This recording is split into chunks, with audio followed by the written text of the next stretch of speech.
1984 दुनिया की सबसे खतरनाक जगह जहां इंसान नहीं सिर्फ बर्फ राज करती है। यहाँ तापमान -50 डिग्री सेल्सियस तक गिर जाता है। हवा इतनी तेज चलती है कि खड़े रहना भी मुश्किल हो जाता है। लेकिन इसी मौत जैसी जगह पर भारत के कुछ जवान उतरे बिना, किसी युद्ध की घोषणा के बिना, किसी गलती की गुंजाइश के, क्योंकि अगर वो 48 घंटे देर कर देते तो आज सियाचिन किसी और के कब्जे में होता। यह है भारत के सबसे खुफिया और खतरनाक मिशनों में से एक ऑपरेशन मेघदूत की असली कहानी शुरू होती है 1947 से, जब भारत और पाकिस्तान का बंटवारा हुआ। दोनों देशों के बीच कश्मीर को लेकर लड़ाई हुई और 1949 में एक सीज फायर लाइन खींची गई। लेकिन इस लाइन में एक बड़ी गलती थी। एक जगह पर, जिसका नाम था NJ 9842, उसके आगे की जमीन को बस इतना लिखा गया, थैंक्स नॉर्थ टू ग्लेशियर्स, यानी आगे का इलाका। किसका है ये साफ नहीं किया गया। The Indian express. और यही गलती आने वाले समय में एक बहुत बड़ी लड़ाई की वजह बनी। सियाचिन, जहां कोई जाना नहीं चाहता था। सियाचिन ग्लेशियर करीब 70 किलोमीटर लंबा, दुनिया का सबसे ऊंचा युद्ध क्षेत्र। दृष्टि IAS, यहाँ न पेड़, न जानवर, न जिंदगी, सिर्फ बर्फ और मौत। सालों तक भारत और पाकिस्तान दोनों ने इस जगह को नजरअंदाज किया, क्योंकि यहाँ जीना लगभग नामुमकिन था। लेकिन 1970 और 80 के दशक में चीजें बदलने लगी। धीरे धीरे पाकिस्तान ने एक चाल चलनी शुरू की। वो दुनिया भर के पर्वतारोहियों को सियाचिन पर चढ़ने की अनुमति देने लगा और उन परमिशन पे लिखा होता था पाकिस्तान टेरिटरी, यानी बिना युद्ध के दुनिया के सामने वो ये साबित करने लगा कि सियाचिन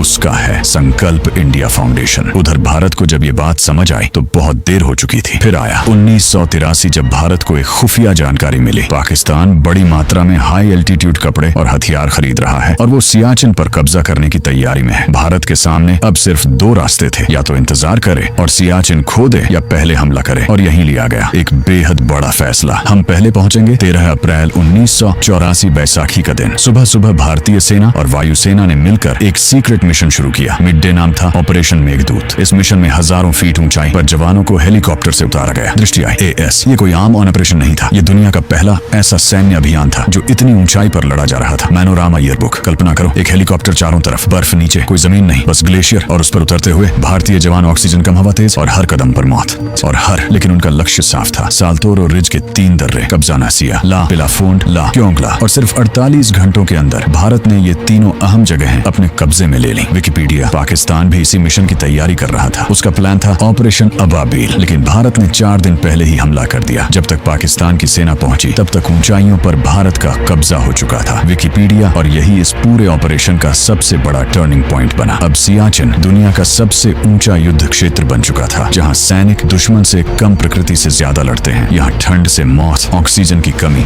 बर्फीले तूफान, ये सब रोज की बात है। कई सैनिक गोलियों से नहीं बल्कि मौसम से शहीद हुए। अब सवाल आता है, इतनी खतरनाक जगह के लिए इतनी बड़ी लड़ाई क्यों? क्योंकि जो सियाचिन पर बैठता है वो पूरे इलाके को कंट्रोल करता है। ये जगह पाकिस्तान, चीन और भारत तीनों के बीच एक रणनीतिक पॉइंट है। अगर ये खो जाता तो भारत की सुरक्षा पर बड़ा खतरा बन सकता था। ऑपरेशन मेघदूत खत्म नहीं हुआ। आज भी भारतीय सेना सियाचिन पर तैनात है। 20,000 फीट से ज्यादा ऊंचाई पर जहां रहना दुनिया का सबसे मुश्किल काम है। लेकिन फिर भी भारत के जवान हर दिन, हर रात वहां डटे रहते हैं। ये सिर्फ एक ऑपरेशन नहीं था, ये था हिम्मत का सबूत, रणनीति का कमाल और बलिदान की कहानी। अगर उस दिन भारत ने 48 घंटे की देरी कर दी होती तो शायद आज सियाचिन हमारा नहीं होता। और इसलिए जब भी हम सियाचिन का नाम सुनते हैं तो याद रखना, वहां सिर्फ बर्फ नहीं है, वहां भारत के जवानों की कहानी जमी हुई है।